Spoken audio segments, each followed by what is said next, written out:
Hello guys, कैसे हैं आप लोग। तो आज की वीडियो कूलम्ब्स लॉ के न्यूमेरिकल पर है। एक वीडियो मैंने दी है आप लोगों को, 2 वीडियो, लेकिन अभी कुछ और अच्छी क्वालिटी के न्यूमेरिकल्स बचे हुए थे मेरे हिसाब से, तो मैंने सोचा एक वीडियो और इसके लिए बना देते हैं। तो आज के वीडियो में हम लोग कुछ बहुत ही बढ़िया क्वालिटी के न्यूमेरिकल डिस्कस करेंगे कूलम्ब्स लॉ पे, जो प्रीवियस ईयर में कुछ आए हुए हैं और कुछ अच्छी किताबों से मैंने सेलेक्ट किए हैं आप लोगों के लिए। ठीक है, तो देखिए पहला क्वेश्चन आप सामने लिखा हुआ। क्वेश्चन क्या कह रहा है, आपसे कह रहा है कि हमारे पास 2 चार्जेस हैं जो कि r डिस्टेंस पे रखे हुए हैं, दोनों ही q हैं। ठीक है, तो इनके बीच जो है F is equals to 10 newton का फोर्स लग रहा है, ये आपसे कह रहा है। फिर कह रहा है कि अगर इनके बीच की हाफ ऑफ द डिस्टेंस, ध्यान रखिएगा half of the distance, total नहीं, सिर्फ आधे में हम कोई डाइलेक्ट्रिक मटेरियल रख दें इधर, यानी कि r/2 तो ऐसे सिंपल खाली है और बाकी बचे हुए r/2 में हमने क्या कर दिया, एक डाइलेक्ट्रिक मटेरियल रख दिया जिसके लिए k की वैल्यू 9 है। तो आपसे पूछा है कि बताइए अब नया फोर्स इसमें कितना लगेगा दोनों के बीच में। ठीक है, क्वेश्चन आप समझ गए होंगे। पूरे में डाइलेक्ट्रिक मटेरियल रख देना, वो क्वेश्चन तो आसान आप लोगों ने कर लेंगे, कोई बड़ी बात नहीं है। ठीक है, F is equals to F0/K हो जाता है। ठीक, ये फॉर्मूला होता है आपका, F इज इक्वल्स टू 1/4πε0। अगर कोई मटेरियल है तो K, Q into q upon में r², यही तो आप कहोगे। अगर पूरे में रखा होता तो, ना रखा होता तो यहाँ पे K यूज ना करते हम लोग, लेकिन प्रॉब्लम यहाँ यही तो अटकी हुई है कि इसने आधे में रखा हुआ है।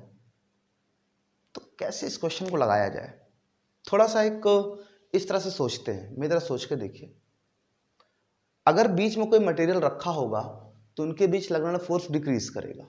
ठीक है, क्यों डिक्रीज करेगा, ऑब्वियस सी बात है, K अपॉन में है तो ये फोर्स को डिक्रीज करेगा, फोर्स डिक्रीज करेगा। मैं कोई एक ऐसी डिस्टेंस ले सकता हूं, जैसे मान लो कि मैंने इन 2 चार्जेस को किसी डाइलेक्ट्रिक मीडियम में रखा हुआ है, इनके बीच कोई डाइलेक्ट्रिक मीडियम है, डिस्टेंस r पे, इनके बीच कोई फोर्स F लग रहा है। ठीक है, मेरी बात को ध्यान समझिएगा। मैं चाहता हूं कि डाइलेक्ट्रिक मीडियम हटा दिया जाए तब भी फोर्स F ही लगे, ध्यान सुनिएगा। मैं चाहता हूं कि डाइलेक्ट्रिक मीडियम हटा दिया जाए तब भी फोर्स F ही लगे, ये पॉसिबल है, चार्जेस वही रहने हैं। आपको हाँ सर पॉसिबल है, करना क्या है अपने को कि चार्जेस के बीच की डिस्टेंस थोड़ी सी इंक्रीज कर देनी है। भाई K क्या कर रहा है, फोर्स को डिक्रीज कर रहा है। अगर मैं K को हटा लूंगा, डाइलेक्ट्रिक मीडियम को हटा लूंगा, तो फोर्स इंक्रीज करने वाला है। मैं चाह रहा हूं इंक्रीज ना करे, तो मैं क्या करूंगा, इसको एक नई डिस्टेंस पे रख देता हूं, थोड़ा सा इनको और इनकी भी डिस्टेंस बढ़ा देता हूं। ठीक है, अगर ये डिस्टेंस r है, r0 है से दैट, और ये डिस्टेंस r है, तो मैं कह रहा हूं कि दोनों केसेस में फोर्स इक्वल लगना चाहिए। इसका मतलब ये हुआ कि यहां पर जो फोर्स लग रहा है, मैं कह सकता हूं F इज इक्वल टू ऊपर वाले में, ठीक है, या F0, और यहां जो फोर्स लग रहा है F, दोनों बराबर होना चाहिए। क्यों भाई, मैं यही तो चाह रहा हूं कि बीच से K हटा दूं, मीडियम हटा दूं, उसके बावजूद फोर्स चेंज ना हो, जितना फोर्स पहले लगा उतना फोर्स अब भी लगे।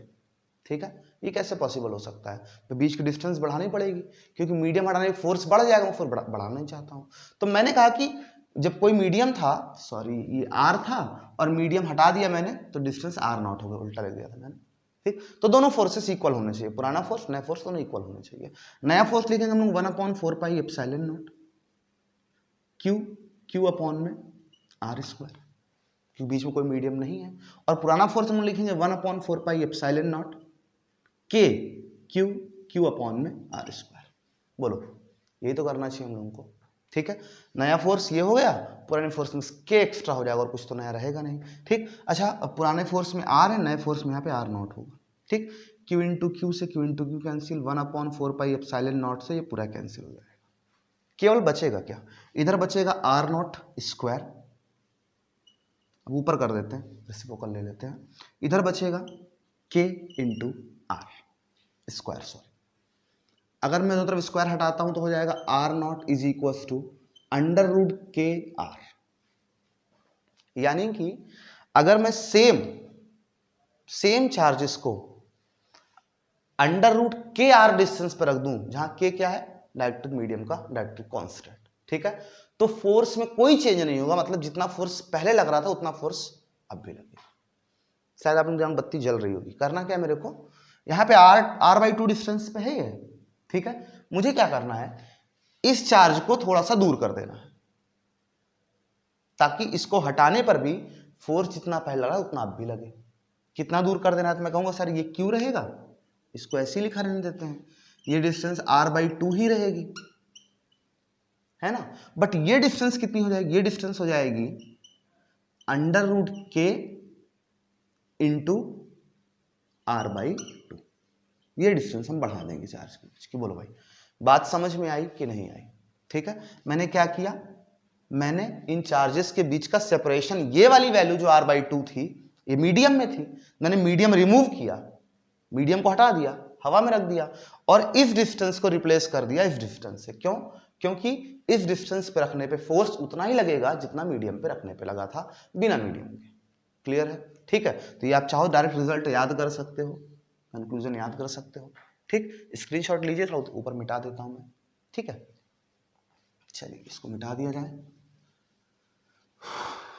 अब सॉल्व कर लेते हैं, क्वेश्चन आसान हो गया अब हमारे पास।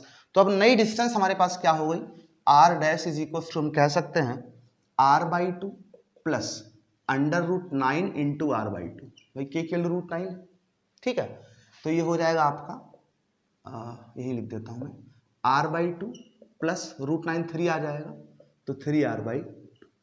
ठीक है, तो r' इज इक्वल टू कितना हो जाएगा, भाई एलसीएम ले लेते हैं हम लोग, तो 2 एलसीएम हो जाएगा, यहाँ पे 2 एलसीएम हो जाएगा, इधर मल्टीप्लाई उधर मल्टीप्लाई, कितना हो जाएगा, सॉरी 2 एलसीएम है तो सीधा 3 और 1 4 कर देते हैं, 4r काट देते हैं इसको, ये आ गया 2r। मतलब अब हमें जो चार्जेस हैं उसको 2r डिस्टेंस पर रख देना चाहिए अगर हम बीच से मीडियम हटाना चाहते हैं तो। ठीक, अच्छा पहले फोर्स 10 न्यूटन लग रहा था, और 10 न्यूटन को लिखे हम लोग 1/4πε0 q इंटू क्यू अपॉन में r², ये लिखेंगे। अब हम लोग फोर्स क्या लिखेंगे, नया force F' is equal to 1/4πε0, k नहीं लिखना आपने को, क्यों? क्योंकि हम नई डिस्टेंस r' लेके चल रहे हैं, r/2 और r/2 नहीं लेके चल रहे हैं, हमने इस डिस्टेंस को रिप्लेस कर दिया एक नए डिस्टेंस से, ठीक है, ताकि हम इस k के इफेक्ट को उसमें कंसीडर कर सकें। क्लियर है? तो ये हो जाएगा q इंटू क्यू अपॉन में 2r और इसका होल स्क्वायर। क्लियर है? इसको मिटा देता हूं मैं, बस हो गया, एक लाइन का और बचा सवाल।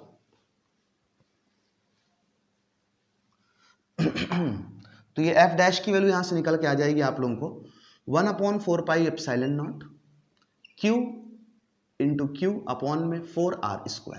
अच्छा, इसको हम लोग ऐसे भी लिख सकते हैं, f' is equal to 1/4 into 1/4πε0 q into q upon में r²। भाई 1/4 मैंने अलग कर लिया, ठीक है, और इस पूरे की वैल्यू हम लोग क्या लिख सकते हैं, 10 लिख सकते हैं। ठीक, इस पूरे की वैल्यू लिखिए पहले इक्वेशन से। ठीक, तो f' की वैल्यू कितनी आ जाएगी, 1/4 इंटू 10 यानी कि 2.5 न्यूटन। तो ये इनके बीच नया फोर्स हो जाएगा 2.5 न्यूटन का। ठीक है, आई होप आप लोगों को बात समझ में आई होगी। किसी प्रकार कोई समस्या रहा करे तो बिल्कुल आप कमेंट कर दिया करिए। ठीक, बाकी आगे बढ़ते हैं हम लोग नेक्स्ट क्वेश्चन। चलिए अगला क्वेश्चन लेते हैं। नेक्स्ट क्वेश्चन आप सामने देखिए लिखा होगा। क्वेश्चन क्या कह रहा है, कह रहा है कि हमारे पास कुछ चार्जेस हैं जो कि एक्स एक्सिस पे रखे हुए हैं।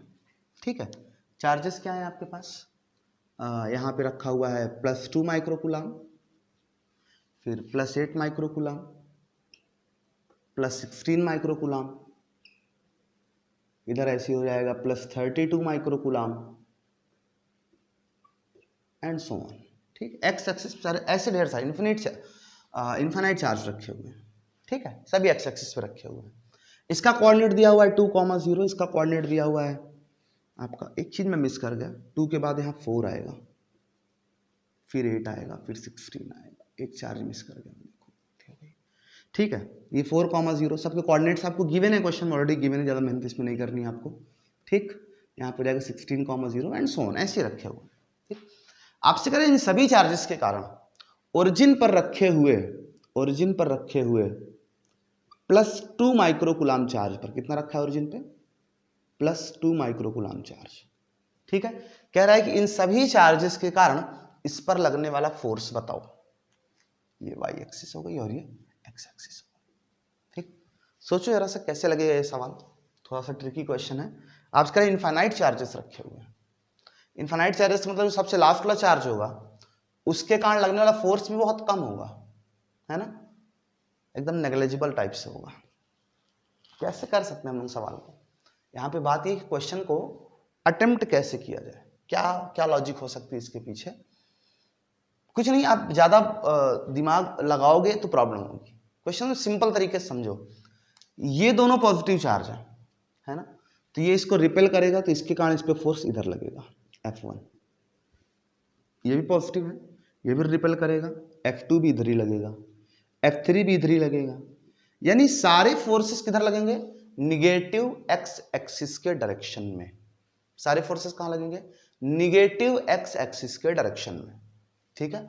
अगर सारे force negative x axis direction में लग रहे हैं तो हम कह सकते हैं कि जो नेट फोर्स होगा वो इन सबका वेक्टर सम होता है, F1 plus F2 plus F3, और क्योंकि सभी एक डायरेक्शन में हैं तो हम सभी को डायरेक्टली ऐड कर सकते हैं, ठीक है। और आप ध्यान से देखिए अगर तो 1/4 पाई एप्सिलॉन नॉट सब में कॉमन है ना, सब में कॉमन होगा। फिर Q1 Q2, Q1 तो हमेशा यही रहेगा, Q2 हमेशा चेंज होगा, पहले ये रहेगा फिर ये रहेगा फिर ये रहेगा फिर ये रहेगा, सही आ रहे हैं हम लोग। ब्रैकेट में Q1 यानी कि 2 इंटू 10⁻⁻⁶, Q2 भी हो जाएगा 2 इंटू 10⁻⁻⁶ अपॉन में r²। डिस्टेंस आपको ये दिया हुआ क्वेश्चन में कि सेंटीमीटर में डिस्टेंस आ रही है, ठीक है, तो 2 सेंटीमीटर लिख सकते हैं 2 इंटू 10⁻⁻², सही जा रहा है। चलिए प्लस नेक्स्ट मैंने कहा पहला वाला चार्ज तो 2 माइक्रो कूलम ही रहेगा, दूसरा वाला चेंज हो जाएगा, इस बार 2 की जगह 4 हो जाएगा, अपॉन में डिस्टेंस इस बार 4 इंटू 10⁻² हो जाएगा, प्लस ये 2 इंटू 10⁻⁶ ही रहेगा लेकिन दूसरा वाला चेंज हो जाएगा, इस बार 8 इंटू 10⁻⁶ हो जाएगा, अपॉन में ये भी 8 इंटू 10⁻² हो जाएगा, प्लस एंड सो ऑन, ऐसे और भी हो जाएगा, सारे टर्म्स ऐसे ही हो जाएंगे ना, बिना मतलब लिखने क्या फायदा है।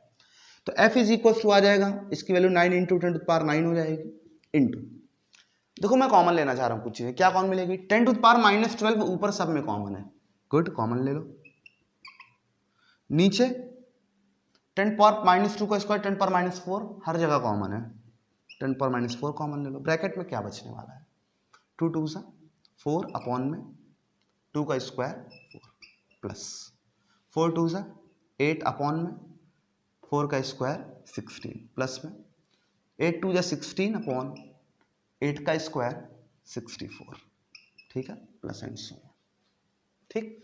देख लीजिए किसी टाइप की कहीं पे कोई भी समस्या हो तो आप बता सकते हैं। चलिए इसको हम कैंसिल करते हैं, कितना आ जाएगा, 1 आ जाएगा, 8 2 जा 16, 16 4 जा 64, ठीक है, ऐसे करके इन्फिनाइट टर्म्स तक। तो f की वैल्यू आ गई, इसको सॉल्व ऊपर जाएगा, 9 4 13, 13 में 12 सब्ट्रैक्ट करेंगे 1 आ जाएगा, तो 9 इंटू 10⁻1 हो जाएगा, इंटू ब्रैकेट के अंदर 1 प्लस 1/2 प्लस 1/4 प्लस 1 बाई आगे 8 आएगा, पता है मुझको, सब डबल होता चला जा रहा है, आपको भी दिख रहा होगा, आप देख के समझ में आ रहा होगा। इसका मतलब है कि ये एक जीपी बन रही है, ज्योमेट्रिक प्रोग्रेशन, पढ़ा होगा आप लोगों ने मैथमेटिकल टूल्स में, जो बच्चे मैथ्स के हैं वो तो पढ़े ही होंगे क्लास 11th में, लेकिन जो बायो के हैं वही मैथमेटिकल टूल्स में पढ़े होंगे, नहीं पढ़े होंगे तो मैथमेटिकल टूल्स की वीडियोस में 11th की अपलोड कर रहा हूँ, आप वहाँ जाकर पढ़िए, बहुत इंपॉर्टेंट है, ठीक है, बिना मैथमेटिकल टूल्स के फिजिक्स बहुत दिक्कत करने वाली है आप लोगों को, ठीक। चलिए तो ये यहाँ पे फर्स्ट टर्म हो गया, a इक्वल्स टू 1 हो गया, यहाँ पे a इज इक्वल्स टू 1 हो गया, r इज इक्वल्स टू कितना हो गया, आप इसमें अगर इससे डिवाइड करेंगे तो 1/2 आएगा, 1/4 में अगेन 1/2 से डिवाइड करेंगे तो 2/4 यानी कि 1/2 आएगा, और r की वैल्यू हो गई 1/2, ज्योमेट्रिक प्रोग्रेशन है, ठीक है, सेकंड वाले से पहले डिवाइड कर लो, आपको r की वैल्यू मिल जाएगी, ठीक। और यहाँ पे इनफाइनाइट सीरीज का जो सम का फॉर्मूला होता है आप लोगों को पढ़ा होगा, s is equals to infinite series का a/1 - r, पढ़ा है कि नहीं पढ़ा है, पढ़ा होगा ना, तो यहाँ इसको अप्लाई कर देते हैं हम लोग, तो f इज इक्वल्स टू आ जाएगा, ये केवल समझाने के लिए बताया आपको, यहाँ f इज इक्वल्स टू आपको मिल जाएगा कितना है भाई, 9 इंटू 10 90 इन ब्रैकेट्स, ब्रैकेट में देखिए क्या आएगा, फॉर्मूला अप्लाई करने वाले हम लोग, a मतलब 1 अपॉन 1 माइनस r, r कितना है भाई, r तो है 1/2, ओके 1/2, सब्ट्रैक्ट करिए, यहाँ पे सहूर हो गई आप लोगों को, तो 90 इंटू एक में से आधा सब्ट्रैक्ट करेंगे आधा आ जाएगा, है ना, ये घूम के 2 ऊपर चला जाएगा, तो 90 इंटू 2, 90 इंटू 2 कितना आएगा, एफ का कितना आ जाएगा 180 न्यूटन, ये हो गई एफ की वैल्यू। बोलिए किसी को बात ना समझ में आई हो तो बताइए। आई होप क्वेश्चन आसान था, बस देखने में लग रहा था यार कुछ ट्रिकी क्वेश्चन, लेकिन ऐसा कुछ है नहीं क्वेश्चन में। ठीक, जल्दी स्क्रीनशॉट लीजिए फिर आगे चलाए, मिटा दो इसको मैं।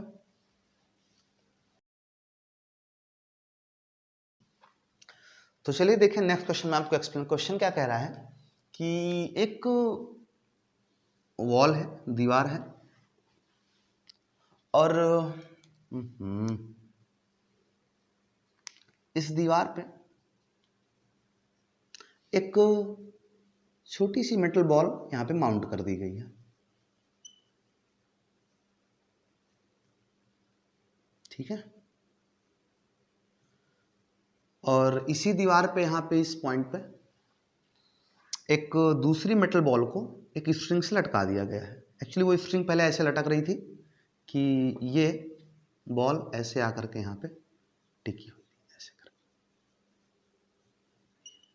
ठीक, फिर किया क्या गया, दोनों मेटल बॉल्स थी, एक चार्ज ले आया गया, उसको इस पे से टच करा दिया गया, पॉजिटिव चार्ज समथिंग था। तो हुआ क्या, दोनों चार्ज हो गए। जब दोनों चार्ज होंगे तो क्योंकि मेटल बॉल्स हैं तो चार्ज यहां से ट्रांसफर हो जाएगा,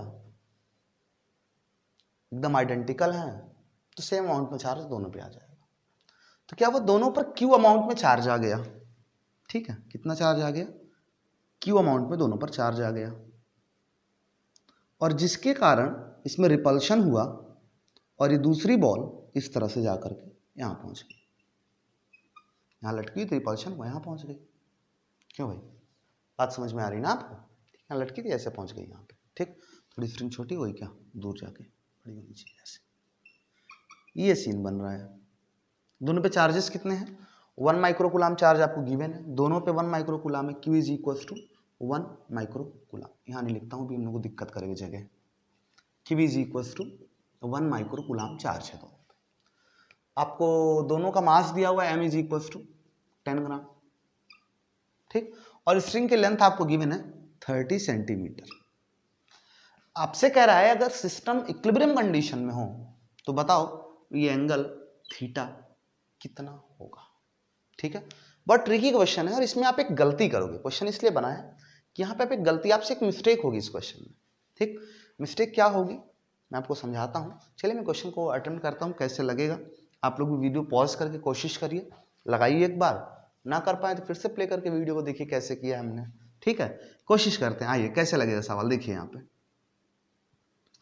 यहाँ पे क्या होगा भाई कि सबसे पहले अगर इक्विलिब्रियम कंडीशन में है तो सारे फोर्सेस को हमको इस पे शो करना पड़ेगा, कौन कौन से फोर्सेस पे लग रहे हैं।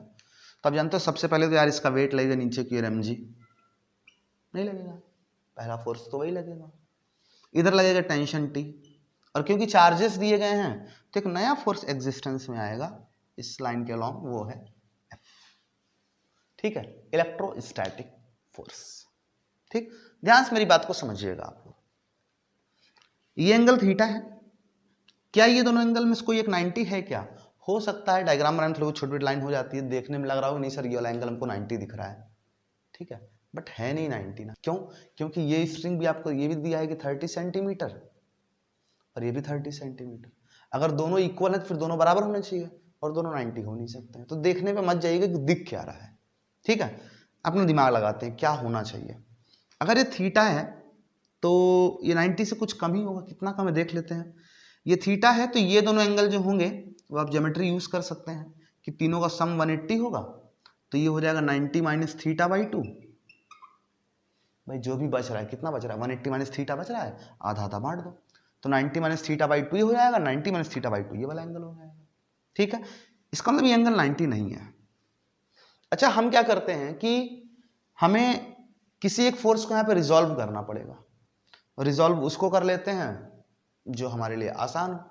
रिजॉल्व आप टी को भी कर सकते हो, मगर मेरा मानना है कि अगर हम लोग एम को रिजॉल्व करें, ये एंगल देखो यहाँ पे थीटा हुआ ना, अगर हम लोग एम जी को रिजॉल्व करें तो मुझे लगता है कि क्वेश्चन ज्यादा इजीली सॉल्व हो जाएगा। रिजॉल्व आप टी को भी कर सकते हैं, एफ किसी भी रिजॉल्व करो, उससे फर्क नहीं पड़ता है। मैंने आपको अक्सर बताया भाई कि हम तिरछे वाले फोर्स रिजॉल्व करते हैं, आप मन में टी रिजॉल्व करेंगे, दो इक्वेशन बनेगा, फिर दोनों को साथ में सॉल्व करना पड़ेगा। अगर हम एम जी को रिजॉल्व करते हैं तो डायरेक्टली एक इक्वेशन में हमारा काम हो जाएगा। देखिए कैसे, इधर हो जाएगा एम जी कॉस थीटा, ठीक है, और इसके परपेंडिकुलर डायरेक्शन जो कि ये वाली होगी, ये परपेंडिकुलर डायरेक्शन नहीं होगी, ये होगी, ठीक है। और ये होगी किधर, क्योंकि ये इस पे परपेंडिकुलर है, तो मतलब ये एंगल 90 डिग्री हो गया। 90 में से ये वाला 90 माइनस थीटा बाई 2, तो rest of the angle is theta by 2। बात क्लियर समझ में आ रही है। mg को रिजॉल्व कर रहे हैं तो इधर कितना आ जाएगा, यहाँ दिख रहा है, हाँ दिख रहा है, इधर आ जाएगा mg साइन थीटा, ठीक है। इस डायरेक्शन में कॉस, इस डायरेक्शन में साइन, ठीक। अब फिर देखेंगे कि भाई हमारी डायरेक्शन एक ये हो गई, एक परपेंडिकुलर डायरेक्शन ये हो गई, mg खत्म हो गया। अब f ना तो इसके पैरेलल है ना तो इसके परपेंडिकुलर है, तो f को भी हम लोग रिजॉल्व करेंगे। तो अगर ये एंगल थीटा बाई 2 है तो आप जानते हो ये एंगल भी थीटा बाई 2 हो जाएगा, तो इधर आ जाएगा f cos थीटा बाई 2, है ना, और परपेंडिकुलर इधर हो जाएगा f sin थीटा बाई 2। बस क्वेश्चन खत्म है। यहां पे देखिए आप f cos थीटा बाई 2 और mg sin थीटा दोनों अपोजिट एक दूसरे के, बैलेंस करेंगे एक दूसरे को। इन दोनों की बात हम इसलिए नहीं कर रहे हैं क्योंकि टी को हमको ना निकालना है ना तो पता है, तो टी के बारे में बिल्कुल विचार ही नहीं करते हैं, फालतू की चीज टी के बारे में सोचना, टाइम वेस्ट है। तो यहां पे मिल जाएगा f cos theta by 2 is equal to mg sin theta, mg sin theta, good, ठीक। वैल्यू पुट करते हैं, तो f मतलब 1 अपॉन में 4 pi epsilon not q into q upon में r स्क्वायर। ओफो, r के बारे में कोई आइडिया नहीं है हमको ना, r तो नहीं पता है, और ये परपेंडिकुलर 90 भी नहीं कि आप निकाल लोगे। तो यहाँ पे हम क्या करते हैं, छोटा सा परपेंडिकुलर ड्रॉप करते हैं इस पे, ये एंगल 90 डिग्री है, ठीक है, और ये थीटा है तो ये थीटा बाई 2 हो जाएगा, ठीक। हमको ये फाइंड करना है, ये r बाई 2 होगा, क्यों, क्योंकि टोटल r है तो 50-50 करेगा तो r बाई 2 हो जाएगा। परपेंडिकुलर चाहिए, हाइपोटेन्यूज पता है, साइन थीटा लगा दिया, sine theta by 2 is equal to क्या लिखेंगे हम लोग, साइन थीटा बाई 2, परपेंडिकुलर मतलब r बाई 2 अपॉन में हाइपोटेन्यूज मतलब 30, सही है। अच्छा सेंटीमीटर में है तो इसको मैं लिख सकता हूँ 30 इंटू 10 टू द पावर -2, लिख सकता हूँ क्या, देख लीजिए, कोई प्रॉब्लम हो तो मुझे बता दीजिए, ठीक है। क्रॉस मल्टीप्लाई करते हैं तो ये नीचे आके 2 यहाँ 60 हो जाएगा, तो r इज इक्वल टू आ जाएगा 60 into 10 to the power -2 sine theta by 2। सही जा रहे हैं हम लोग भाई, बिल्कुल सही जा रहा है। इसमें क्या है, थोड़ी ज्योमेट्री थोड़ी मैथ लग रही है, ठीक है। अब आई टी क्वेश्चन इतना तो आप लोगों को आना चाहिए, अब ये मेरे से उम्मीद मगर मैं इसको भी एक्सप्लेन करूंगा।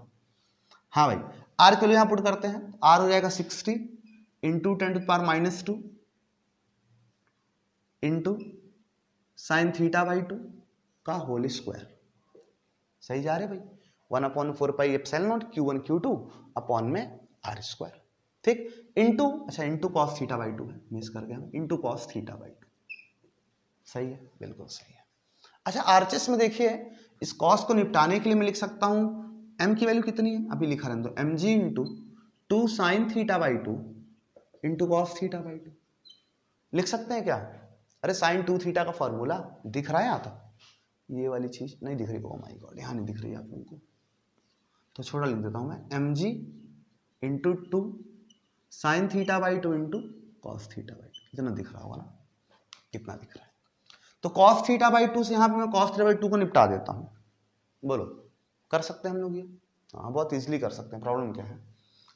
तो ये जाएगा 9 into 10 to the power 9 into Q square, q कितना है भैया, क्यू अपने दिया 1 micro coulomb, oh my god, तो 10 to the power -6 into 10 to the power -6 upon 60 का स्क्वायर करेंगे तो 6 6 36 100 इंटू 10 पावर -4 हो जाएगा into sine square theta by 2 हो जाएगा, is equal to what is m is 10 gram, तो 10 into 10 to power -2 into g भी 10 हो जाएगा आपका, ठीक, और इंटू 2 साइन थीटा बाई 2, देख लीजिए m की वैल्यू 10 हो गई, और इंटू 10 पावर -2 किलोग्राम में चेंज करेंगे उसको, उसके बाद g की वैल्यू कितनी पुट कर देंगे, g की वैल्यू हम 10 पुट कर देंगे, बस आगे हमें सॉल्व करना है। 10 पावर -2 से इन दोनों को मैं निपटा सकता हूँ, ओह गुड, निपट गए दोनों, ठीक है। और क्या निपटने वाला है, और 9 से काटेंगे इसको तो ये 400 आ जाएगा, गुड, वेरी गुड। अब थोड़ा सा हम सॉल्व करते हैं, ठीक है। ये 10 पावर -12 है, 10 पावर 9 है, 10 पावर -3 ऊपर बचेगा, हाँ सही बचा, ये 2 0 का मैं एडजस्ट करूँ 10 पावर -2 ये हो जाएगा, तो 4 into 10 power -2 is equal to 2 sine theta by, सही है, बिल्कुल सही है। अच्छा, मैं एक चीज़ मिस कर गया, साइन स्क्वायर थीटा यहाँ मिस कर गया ना मैं। हाँ, साइन स्क्वायर थीटा मेरे से मिस हो गया। ये हो जाएगा ओफो 400 into 10⁻⁻4 into sine square theta by 2। सही है। एक बार जरा कैलकुलेशन देख लीजिए, कभी कभी मेरे से गलतियां हो जाती हैं, ऐसे मेरे हिसाब से मैं सही कर रहा हूँ। ठीक है, 60 इन 10⁻⁻2 बिल्कुल सही है, 9 10⁻9। ठीक है, Q1 Q2 वैल्यू पुट कर दी हमने, गुड। 3600 हो गया, ये 10⁻⁻4 हो गया, वेरी गुड। m आपको दिया हुआ है कितना, 10 ग्राम्स, तो 10 इंटू 10⁻3। हाँ, या तो इसको लिखो या तो इसको लिखो ना, यही गलती हुई मेरे से, मुझे लग रहा था मैंने कहीं मिस्टेक की, इसलिए मैं चेक कर रहा था, लग जाता है। इंटू 10⁻1 यहाँ बचा रह जाएगा ना, गुड। चलिए इसको मैं क्या करता हूँ, थोड़ा सा और सिंप्लीफाई करता हूँ। जगह दिख रहा है, हाँ दिख रहा है, बहुत जगह है। ये ऊपर जाएगा तो 4 में से 3 माइनस करेंगे, 1 बचेगा। कितना हो जाएगा ये, 10⁻1 अपॉन में 400 sine square theta by 2 is equal to 2 sine theta by 2 upon में 10⁻1 10 हो जाएगा। तो एक जीरो मैं यहां से निपटाऊंगा, एक जीरो मैं यहां से निपटाऊंगा, सारे जीरो खत्म। ठीक है, अब कैलकुलेशन एकदम हलवा हो चुका है, बस मैं यहां सॉल्व कर दे रहा हूं, देख लीजिए आप लोग। ठीक है, यहां सॉल्व कर दे रहा हूं, इसको ऊपर भेजूंगा साइन क्यूब थीटा हो जाएगा, ये नीचे आएगा तो 4 2 8 हो जाएगा। तो आप कहोगे sine cube theta by 2 is equal to 1/8। सही है, निगेटिव हो नहीं सकता, क्योंकि निगेटिव मतलब 90 से ऊपर चला जाएगा, तो इसलिए साइन थीटा बाई 2 की वैल्यू कितनी आई, 1/2 आई। ठीक है, तो थीटा बाई 2 कितना आ गया, थीटा बाई 2, मैं निगेटिव क्यों बोल रहा हूँ, क्यूब लगा हुआ है ना, बिना मतलब बोल रहा हूँ। 30 डिग्री आ गया, तो थीटा कितना आ गया, 60 डिग्री आ गया। ठीक है, किसी को कोई प्रॉब्लम तो बताइए मुझे, आई होप सबको समझ में आ गया होगा। ठीक है, आगे चला जाए, चलिए स्क्रीनशॉट जल्दी से लीजिए, फिर आगे चल रहा हूँ मैं।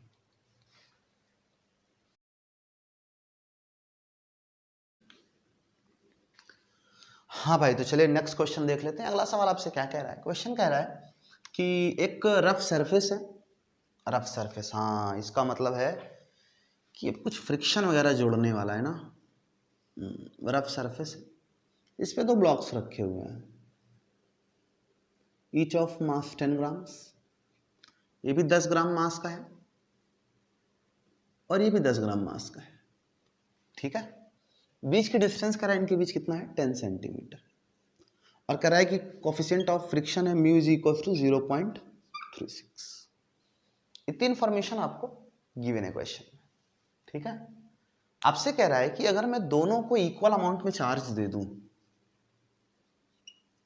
ठीक, तो इक्विलिब्रियम कंडीशन में बने रहने के लिए चार्ज की मैक्सिमम वैल्यू क्या हो सकती है। तो अक्सर चार्ज देने से क्या होगा, चार्ज देने से होगा म्यूचुअल रिपल्शन, है ना, electrostatic force of repulsion act करेगा यहां पे। ठीक, इसको रोकेगा कौन, रोकेगा फ्रिक्शन फोर्स, रोकेगा फ्रिक्शन फोर्स। ठीक है, फ्रिक्शन इसको रोकेगा। भाई दोनों को सेम अमाउंट में चार्ज दिया गया, इक्वल मैग्नीट्यूड का और इक्वल क्या बोलते हैं, इक्वल साइन या इक्वल नेचर का कह लो। ठीक है, तो दोनों एक दूसरे को अपोज करेंगे, दूर धक्का देंगे, लेकिन फ्रिक्शन क्या करेगा, वो रोकेगा। और इक्विलिब्रियम कंडीशन तब तक बनेगी जब तक कि लिमिटिंग फ्रिक्शन का केस नहीं आ जाता। पहले तो स्टैटिक फ्रिक्शन थोड़ा बहुत तो वही बर्दाश्त कर लेगा, लिमिटिंग फ्रिक्शन मैक्सिमम फोर्स है जो कि इसको रोकने के लिए लगेगा, अगर इलेक्ट्रोस्टैटिक फोर्स इसको मोशन में लाना चाहेगा तो। ठीक है, तो इसका मतलब है कि जो लिमिटिंग फ्रिक्शन होगा वो इलेक्ट्रोस्टैटिक फोर्स के इक्वल होगा, यही कंडीशन हो ही सकती है। ठीक है, लिमिटिंग फ्रिक्शन कितना होगा, म्यू इंटू आर, और यहां पे क्योंकि प्लेन पे रखा हुआ है तो म्यू इंटू एम जी कह सकता हूं मैं, और एफ ई आपको अक्सर 1/4πε0 क्यू इंटू क्यू अपॉन में आर स्क्वायर। बोलो सारी दुनिया जानती है, कौन नहीं जानता ये फॉर्मूला, सब जानते हैं ना। तो म्यू की वैल्यू हो गई 0.36 इंटू एम, यानी कि हो गया 10 ग्राम, तो 10 इंटू 10⁻³ इंटू जी की वैल्यू 10 हो गई। चल गुड, ठीक, जी की वैल्यू 10 क्वेश्चन में गिवन है, is equal to 9 into 10⁹ 9 into 10⁹ into Q square, Q तो क्यू ही रहेगा, क्यू स्क्वायर हमको वही तो निकालना है, अपॉन में r square. What is r? 10 centimetre. तो 10 सेंटीमीटर मतलब 10 इंटू 10⁻² को मैं 10⁻1 भी तो लिख सकता हूँ, बोलो इसका स्क्वायर। कोई प्रॉब्लम नहीं? प्रॉब्लम क्यों होगी? 2 डेसिमल उड़ाओ 2 जीरो के साथ, तो 36 into 10⁻³ is equal to 9 into 10⁻9 into Q square upon में 10⁻²। गुड, ठीक है। 9 से इसको काट सकते हैं हम लोग, 9 4 ज़ा 36। गुड, ये ऊपर जाएगा ये नीचे आएगा, तो 4 into 10⁻³ into 10⁻² upon 10⁻9 only 9 is equal to q square. बोलो, क्वेश्चन बहुत इजी था, बस आपको थोड़ा सा रिलेट करना था फ्रिक्शन के साथ, और कुछ है नहीं इसमें। तो 4 इंटू 10⁻, ये क्या है 10⁻9 क्यों लिख दिया मैंने, फिर गलती। ये ऊपर जाएगा तो 9 और 3 12 2 14 10⁻14 is equal to q square. तो क्यू की वैल्यू यहाँ से आपको मिल गई 2 इंटू 10⁻7 कूलाम, या कह सकते हो 0.2 माइक्रो कूलाम। ये हो गई क्यू की वैल्यू, ठीक है। आसान क्वेश्चन था, कुछ खास नहीं था। आई होप आप लोगों को समझ में आया होगा। आगे चला जाए, चलिए इसको मिटा देता हूं मैं। तो चलिए एक आज का लास्ट क्वेश्चन एक देख लेते हैं। क्वेश्चन मेरे पास और भी हैं, लेकिन हम उसको नेक्स्ट टाइम कर दूँ, वीडियो बहुत लंबी हो जाती है तो मज़ा नहीं आता। मुझे लगता है कि 50 मिनट 1 घंटे का राउंड की वीडियो जो होती है वो आप लोग इजीली देख लेते हो, अदरवाइज बोर हो जाते हो ना एक सब्जेक्ट देर तक एक तरफ से। क्या है कि सामने क्लास में पढ़ना अलग चीज़ होती है, यूट्यूब पे पढ़ना अलग चीज़ होती है। यहाँ पे वन वे होता है, मैं बोलता रहता हूँ आप सुनते रहते हो। हालांकि कोशिश करता हूँ कोई डाउट ना आए, बट फिर भी एक कहीं ना कहीं मोनोटोनस हो जाता है। एक तरफ से बस मैं बोल रहा हूँ, आप सुन रहे हो, थोड़ी सी बोरियत तो कहीं ना कहीं आती है, मुझे पता है। आप कितनी भी कोशिश करिए, तो इस चीज़ से परेशान मत हुई। वीडियो 2 बार भी देख लिया करिए, 3 बार भी देख लिया करिए, ज़्यादा दिक्कत हो तो। इसलिए मैं खुद भी ज़्यादा बड़ी वीडियो नहीं बनाता हूँ, 1 घंटे के आसपास कोशिश करता हूँ कि ज़्यादा से ज़्यादा 5 न्यूमेरिकल कराऊँ, 6 न्यूमेरिकल कराऊँ, इससे ज़्यादा ना कराऊँ एक वीडियो में, ठीक है। तो आपसे कह रहा है कि एक लाइन चार्ज डिस्ट्रीब्यूशन है, इतना बड़ा मैंने बना दिया लेकिन एक्चुअली बहुत पतला सा ही लाइन चार्ज डिस्ट्रीब्यूशन, जिसकी लेंथ L है। गुड, इस पे line charge density lambda. Line charge density मतलब क्या हुआ? अगर इस पे टोटल अमाउंट में चार्ज अगर सपोज दैट कैपिटल Q है, तो लैम्डा इज इक्वल टू हो जाएगा Q/L, ठीक है। डेंसिटी देखो अभी ये डिस्कस करेंगे हम लोग, जब गॉस लॉ डिस्कस करूँ उससे पहले बताऊंगा मैं आपको। थोड़ा सा यहाँ जान लो कि चार्ज को हम लोग 3 तरफ डिस्ट्रीब्यूट कर सकते हैं। जैसे कोई वायर है, उसको आपने चार्ज दे दिया तो कहोगे 1 डायमेंशनल डिस्ट्रीब्यूशन है। कोई शीट है, आपका पेज है कॉपी का, उसको आपने चार्ज दे दिया तो 2 डायमेंशनल हो गया, क्योंकि उसकी थिकनेस नेग्लेजिबल है। और आपने कोई ब्लॉक है जैसे डस्टर है, उसको आपने चार्ज दे दिया तो 3 डायमेंशनल डिस्ट्रीब्यूशन हो गया। तो यहाँ पे एक 1 डायमेंशनल डिस्ट्रीब्यूशन, एक तार है, मैं थोड़ा मोटा बनाया लेकिन इतना मोटा नहीं, पतला तार है, ठीक है। इसको चार्ज दे दिया गया तो इसकी लेंथ पे पूरा डिस्ट्रीब्यूट हो गया।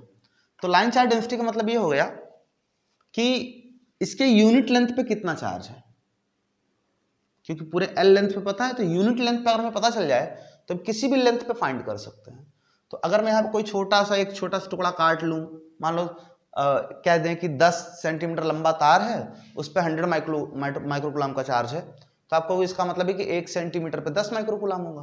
तो आपको 2 पे कितना होगा, 20 माइक्रोकुलाम। तो आप निकाल सकते हो कोई भी, इसलिए लैम्डा फाइंड किया जाता है, ठीक है। ताकि हम कोई भी छोटा सा अगर उस पर एलिमेंट ले लें, बड़ा सा एलिमेंट ले लें, उसकी आधी लेंथ ले लें, तो उस पर हम चार्ज फाइंड कर सकें, ठीक। आपसे कह रहा है कि इससे स्मॉल a डिस्टेंस पे, कितने डिस्टेंस पे, स्मॉल a डिस्टेंस पे यहाँ पे कोई पॉइंट चार्ज रखा हुआ Q, आपको इन दोनों के बीच लगने वाला फोर्स फाइंड करना है। आपको अक्सर ये तो कूलाम के लॉ में नहीं आता है। कूलाम भैया ने कहा था कि जो फोर्स है वो पॉइंट चार्जेस के बीच निकालना, ये तो लाइन चार्ज आ गया। इसका सोल्यूशन हालांकि गॉस ने दिया था, लेकिन फिलहाल अभी हम कैसे करें, अगर हम करना चाहें तो आपको अक्सर एक काम करिए, छोटा सा इस पर बहुत छोटा सा एक डिफरेंशियल एलिमेंट ले लीजिए dq, है ना। अब ये तो पॉइंट की तरह एक्ट करेगा। अब इन दोनों के बीच तो मैं अगर मैं कहूँ डिस्टेंस x है से दैट, तो इन दोनों के बीच तो मैं फोर्स निकाल सकता हूँ ना, कूलम क्लॉक है। आपको भी छोटा सा फोर्स लग रहा है, dF is equal to 1/4πε0 q into dq upon में r, मतलब इनके बीच का डिस्टेंस x का स्क्वायर। ये तो निकाल सकते हैं, यहाँ तो कूलम्स को लग सकता है, नहीं यहाँ बिल्कुल, यहाँ कौन माना कूलम्स लगाने के लिए, यहाँ लगा सकते हैं हम कूलम्स लॉ, ठीक है। अब जब df आ ही गया है तो अगर हमें f चाहिए होगा तो हम क्या कहेंगे, इंटीग्रल ऑफ df, यही तो करेंगे। डी एफ से क्या, इंटीग्रल ऑफ डी एफ, और इंटीग्रल ऑफ डी एफ मतलब 11 से करते आए, सारी चीज़ कुछ नया नहीं होना चाहिए आप लोगों के लिए, ठीक है। जिनके लिए नया है थोड़ा सा वो मैथमेटिकल टूल्स पढ़ें, बहुत इंपॉर्टेंट है वो, ठीक है। तो 1/4 pi epsilon not Q into D Q upon में एक्स स्क्वायर। इंटीग्रेशन करने के लिए एक बहुत इंपॉर्टेंट बात ये होती है कि हमारे पास इंटीग्रेशन के साइन के अंदर केवल वेरिएबल होना चाहिए और एक सिंगल वेरिएबल होना चाहिए। यहाँ पे आप देखिए वो क्यू तो कांस्टेंट है, वो एक पॉइंट चार्ज, उसकी कोई बात ही नहीं कर रहा है। लेकिन अगर मैं इस डी क्यू की बात करूं तो क्या ये डी क्यू कॉन्स्टेंट है क्या ये डी क्यू कॉन्स्टेंट है क्या? नहीं भाई, ये डी क्यू चेंज हो रहा है। ये डी क्यू यहां से लेकर के पूरा यहां तक वेरी कर रहा है। इसकी पोजीशन यानी कि एक्स भी वेरी कर रही है और इसकी क्वांटिटी यानी कि कितना है डी क्यू वो भी वेरी कर रहा है। दो वेरिएबल हुए, नहीं काम नहीं चलेगा, एक वेरिएबल चाहिए अपने को। अच्छा, अपने को लैम्डा पता है कि यूनिट लेंथ पे है, यूनिट लेंथ पे चार्ज है, तो dx लेंथ पे चार्ज कितना हो जाएगा? अगर मैं इसको dx कह दूं, say that this is dx, तो आपको dx लेंथ कितना हो जाएगा? Lambda dx। क्यों भाई, इसको dq कहना मेरे को। भाई यूनिट लेंथ पे लैम्डा है, 1 सेंटीमीटर पे 2 माइक्रोकूलम है, तो dx सेंटीमीटर पे 2 इंटू dx, और यहां पे जो 1 सेंटीमीटर पे 2 माइक्रोकूलम नहीं, वो लैम्डा है, तो dx पे लैम्डा dx, ठीक है। ये dq की वैल्यू हो गई। अगर मैं इसको रिप्लेस कर देता हूं तो f इज इक्वल टू मुझको मिल जाएगा 1/4 पाई एप्सिलॉन नॉट, और q ये तो कॉमन हो जाएगा, क्यों सॉरी बाहर आ जाएगा, क्यों, सब कांस्टेंट वैल्यूज है, वेरिएबल ये है। अगर मैं यहाँ dq की वैल्यू रिप्लेस करता हूं तो आपको dq की वैल्यू रिप्लेस कर दूंगा lambda dx upon x square. Lambda तो क्वेश्चन में गिवन है, यानी कि लैम्डा कांस्टेंट। अब हमारे पास केवल एक वेरिएबल है, कौन, x। अब हम सॉल्व कर सकते हैं, तो हम लोग कहेंगे f is equal to 1/4 pi epsilon not q integral x की पावर -2 dx, ठीक है, कर दो इंटीग्रेट। लेकिन हाँ, x की वैल्यू कहां से कहां वेरी कर रही है, डिफरेंट इंटीग्रल्स करना पड़ेगा ना, क्योंकि ये बाउंड्री में लिमिट है यहां से यहां तक। तो a से लेकर के भाई इससे हम x की वैल्यू डिस्टेंस करते, x मिनिमम कहां हो सकता है, ये एलिमेंट मिनिमम यहां हो सकता है। जब ये एलिमेंट यहां होगा तो बीच की डिस्टेंस a हो जाएगी, और ये एलिमेंट मैक्सिमम यहां हो सकता है, तो जब ये एलिमेंट यहां होगा तो बीच की डिस्टेंस a प्लस एल हो जाएगी। यानी कि जो वेरी कर रहा है x की वैल्यू, वो a से स्टार्ट करके a प्लस एल तक वेरी कर रहा है, a से स्टार्ट करके a प्लस एल तक वेरी कर रहा है। अब इंटीग्रेशन करना आप लोगों को आता ही होगा, नहीं आता है तो मेरे से मतलब नहीं, सीखो क्यों नहीं आता है। तो x की पावर -2 + 1 अपॉन में -2 + 1, a से लेकर के a प्लस एल तक, गुड। तो f की वैल्यू आ गई 1/4 pi epsilon not q in brackets x की पावर -1 अपॉन में -1 from a to a plus L. चलिए, तो f की वैल्यू आ गई 1/4 पाई एप्सिलॉन नॉट। अब इसको एक स्टेप और लिख लेता हूं मैं, x की पावर -1 मतलब 1/x होता है, तो हो जाएगा 1/x, ठीक, और माइनस ऊपर लगाने जो कोई फर्क पड़ता है, मैं यहाँ लगा देता हूँ minus, from a to a plus, ठीक है। कहीं जगह तो बची नहीं मेरे पास, तो आप लोग एक बार स्क्रीनशॉट लीजिए, उसके बाद मैं थोड़ा सा इसको एक्सप्लेन करके और सॉल्व कर देता हूँ, ठीक है, हो गया। चलिए, बस ज़्यादा नहीं, 2 लाइन और बची हुई है। पहले अपर लिमिट रखते हैं हम लोग, माइनस लोअर लिमिट रखते हैं, तो हो जाएगा f इज इक्वल टू हो जाएगा 1/4 pi epsilon not. Upper limit का मतलब हो गया a प्लस एल, माइनस तो लगा ही रहेगा, माइनस का 1/a प्लस एल, माइनस, बीच में माइनस लगाते हैं, और एक माइनस ऑलरेडी लगा हुआ है, इसका मतलब ये प्लस हो जाएगा। क्यों भाई, माइनस एक रूल होता है, दूसरा माइनस ये है, टोटल क्या हो जाएगा, प्लस हो जाएगा। तो 1/, लोअर लिमिट मतलब x के जगह पे a पुट कर देंगे हम लोग, चाहो तो यही छोड़ सकते हो आप लोग, 1/4 pi epsilon not 1/a minus 1/a plus L लिख के छोड़ो, यही आपका आंसर हो जाएगा।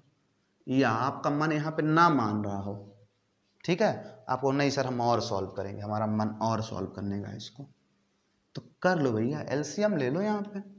तो f is equal to 1/4 pi epsilon naught, ले लो एलसीएम। नहीं, अच्छा क्यों मिस कर गया मैं, यहाँ पे क्यों होगा, एक चीज और मिस किया मैं, यहाँ पे लैम्डा बाहर आएगा ना, q इंटू लैम्डा, बाप रे बाप, इतना बड़ा बड़ा ब्लंडर कर रहा है मैं, q इंटू लैम्डा, यहाँ पे q इंटू लैम्डा, ठीक है, अभी सही जा रहा है, q into lambda in brackets, LCM लेंगे तो a ब्रैकेट में a प्लस एल इधर मल्टीप्लाई हो जाएगा ए प्लस एल माइनस का ए, ठीक है, ए से कैंसिल, तो एफ इज इक्वल टू आ जाएगा 1/4 pi epsilon not Q into lambda L upon में ए ब्रैकेट में ए प्लस एल, ठीक है। ये इन दोनों के बीच लगने वाला फोर्स हो जाएगा, जल्दी से स्क्रीनशॉट ले लीजिए। और ये आज का आप लोगों का आखिरी क्वेश्चन था, इसके बाद मिलते हैं नेक्स्ट टर्न पे कुछ और अच्छे सवालों के साथ, ठीक है। तब तक के लिए आप लोग पढ़ाई लिखाई करते रहिए, बाय बाय।